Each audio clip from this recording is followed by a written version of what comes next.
Hello, tu ni cookie channel ai jildi wahi ai le Google AdSense ET ki hon ham ti anabe hitin.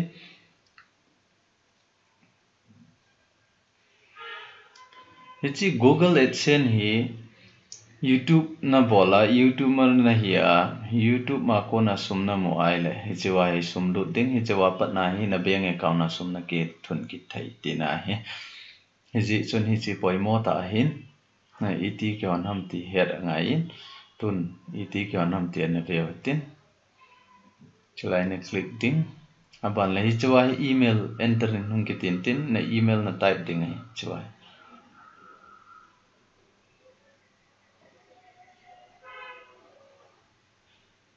type zo ting le next me le chun password in thu maintain na password na Gmail password na me ki ding ai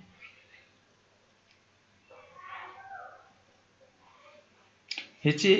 AdSense account này ne ding ai Gmail khat na nei ai le a hun nei adang a hi ta tha ga sim khel ngai pon hichi ke ma dashboard a hi in hichi wa hi setting na me ki ding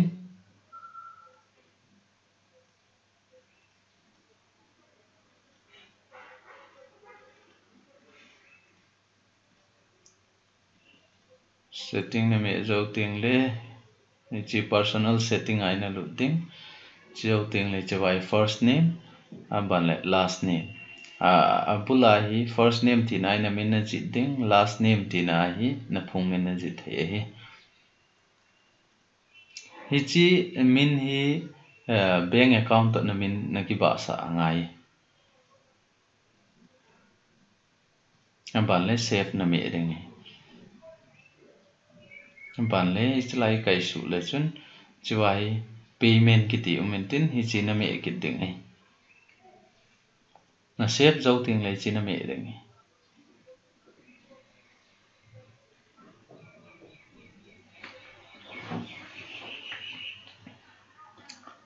chwa na me zo ting le manage payment hi chwa hi I to banga sum Paytm ai lawa le PayPal ti hovela sum na transfer no mai le hi chu manage a hin na lut ding a hin hi chwa ko na add payment method na dai dai anai khat the hin na dai a hi le na bank account na direct a lut ding a na dai a yong le hi chong chu na bol the hi chwa hi na min na chit ding a hin account holder name ti chu bank account na min ET na jidam hi chi to banga chu na jid ding hi chlai hi chi ban le hi chi wa he bank name SBI ham Axis Bank ham ICICI ham hi chi bank min na jid ding hin aban le bank jo sin IFSC code anain hi chi IFSC code chu hi chlai na me ding IFSC code hi chlai hi nay khát ding ban le chawai shift code ki nen tin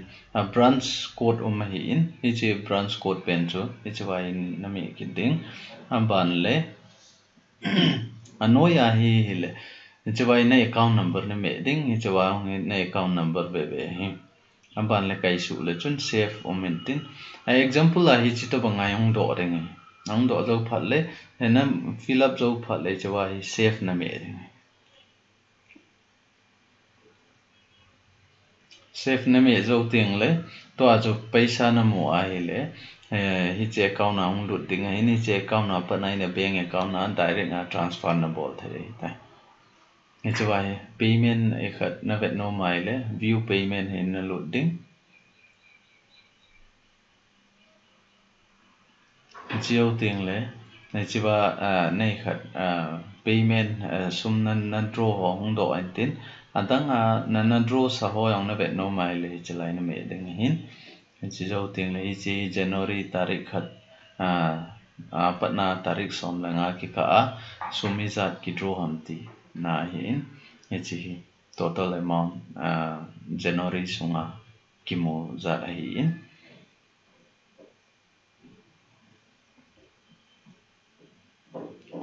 chi na account number chu ti hong do de ngai na transfer zo phal chi zo ting le transfer zo ting le chi nong en tin hi cho screenshot na ki bola na ki koi ki the Action account iti ki hon ham ti vet ha now cho hin tin tun he chi ba na hi of video khat khan sem ki ting hin hi chi hi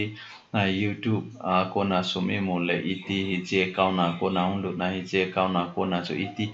bank account na ki transfer ki ham ti so in a vet ki te hi ka ki pai